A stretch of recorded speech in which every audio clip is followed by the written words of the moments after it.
to know the difference. Introducing first, fighting out of the red corner, wearing gold and black and weighing 235 pounds. His professional record, 23 victories with 15 knockouts. He has 16 defeats. Ladies and gentlemen, from Philadelphia, Pennsylvania, here is Jesse Boogeyman Ferguson. And his opponent across the ring, fighting out of the blue corner, wearing blue and white, his professional record, 19 victories, 17 by knockout, with only 2 losses. He comes to us from St. George, Utah, presenting the Friendly Island Kid, Samson Pouha. All right, you fighters been given your instructions in the dressing room. Obey my commands at all times to protect yourself at all times. Touch them up. Samson Pouha has top 5 ability, top 25 mentality. Depending on which one shows up, will determine which one will win or lose. Jesse Ferguson is an old-style professional opponent. Says he's been an opponent all his life, but he's a truth machine out there. If you haven't trained, if you haven't taken care of business, he'll beat you. He's very crafty, very skillful old guy. Never tanks a fight. Shows up and gives you the best he's got, whatever it is.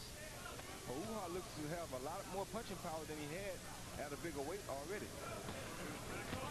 10 first-round knockouts, obviously against lesser opposition, but that's the testimony so far to Pouha's punching power. He's a distant cousin of San Diego Charger football player Alfred Fukunu. Was raised in the Mormon church, but doesn't find the Mormon discipline against violence a restriction against going ahead and getting business done in the ring. All right, punch out, punch out. He'll have to be very careful with the boogeyman here. The boogeyman is very smart at all of these things they're doing. Inside, the boogeyman has a very good uppercut. Left hook to the body is probably Jesse Ferguson's best punch day in and day out, but he will work the jab. As he says, there's no mystery to what I do. I'm a conventional boxer. I'm going to try to set up the jab and work behind it. You don't have to scout me. I bring the usual stuff. And he'll also hang around until everything gets boring, and then he'll steal a fight. There was that uppercut that I spoke about.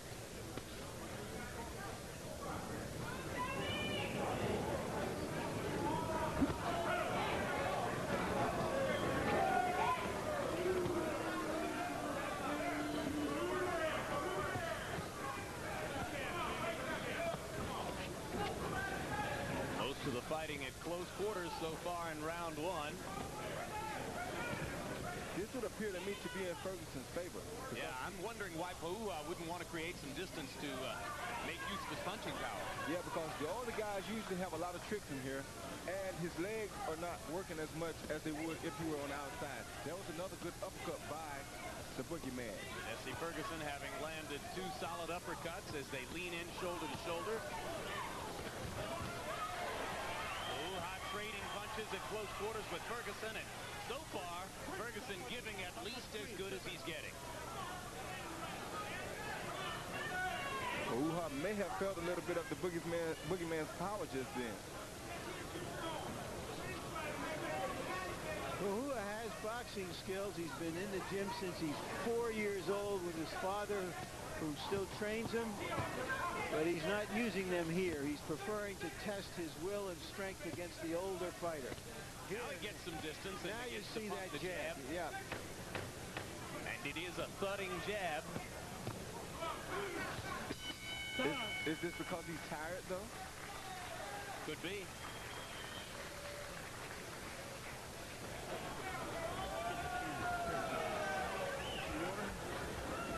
Get some movement with your jab, son. That's all you got to do. You find a range for him. You're fighting his game. Okay? Go to work with your jab and just box this guy. And the knockout will come instead of trying to load up. Let me put them together. No problem. You know? All right? How you feel? Good. Okay. All right, you can blow them out. You're blowing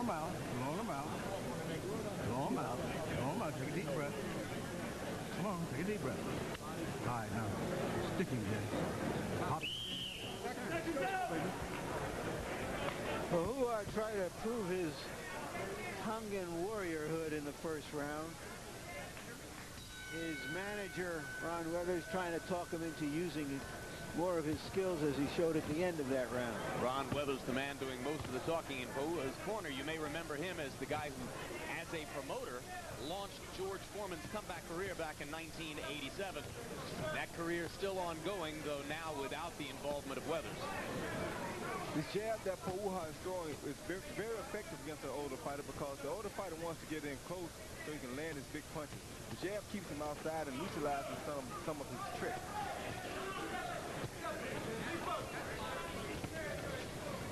If Pau'uha is going to make a dent in the heavyweight division, he's going to have to do it with punching power.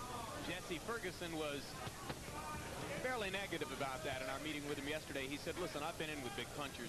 Punchers are people like Tyson and Bone Crusher Smith and Riddick Bowe. This guy isn't in their league.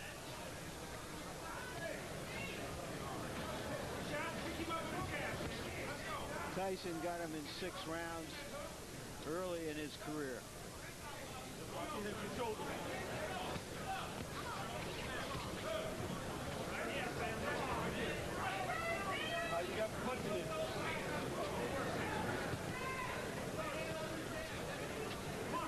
Another thing about this inside fighting is that it wears you down. Even if you just push it wears you down when another guy's constantly pushing on you or you're pushing on him. This will make a guy get real tired in the late round. And Jesse has the most experience when it comes to the late round. Jesse Ferguson getting a chance to throw his uppercut, and to good effect so far. Landed another one in that flurry. If Pau'uha gives Jesse too much confidence, it's going to be a long night for Pau'uha. And so far, in round 2, Pau'uha is allowing Jesse Ferguson to set the pace. In the first round, they threw an equal number of punches. Pau'uha landing at just a slightly higher rate, but now Jesse Ferguson seems to be matching, if not exceeding, Pau'uha's output in round number 2. Whenever they step back to distance, Pau'uha gets the jab going, and he is the dominant fighter. When they go shoulder to shoulder, Jesse Ferguson is able to reverse the momentum.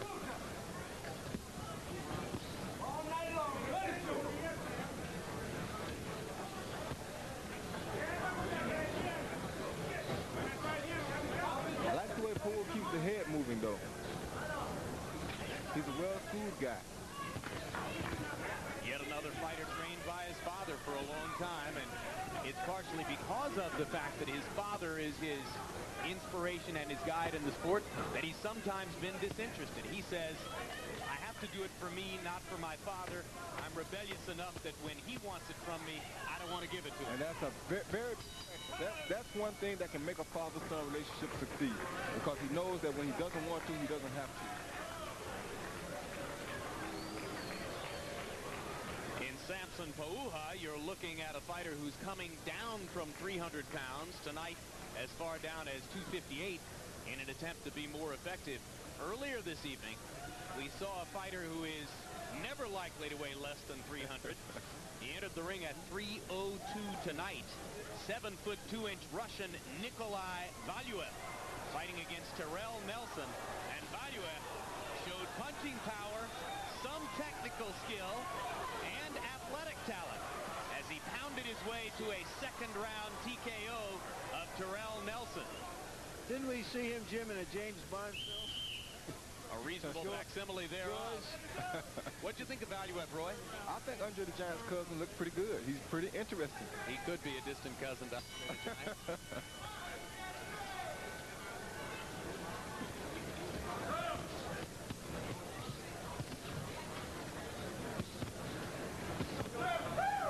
I like this jab that Pau'uha is throwing. A very good, quick, snapping jab. Gets a little sharper with each passing round. Pau'uha following up a double jab with a short left hook inside. Jesse Ferguson still fighting back, but... Another thing that I like to see in a good heavyweight, especially a big heavyweight, is the quick hand speed that Pau'uha has.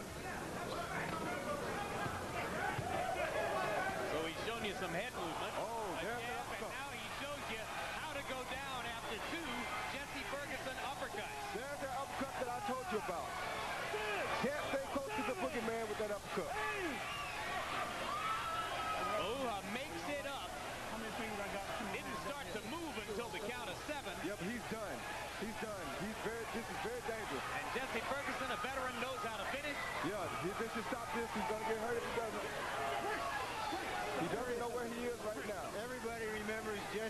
upsetting Ray Mercer. And Mercer had $1 million purse ahead.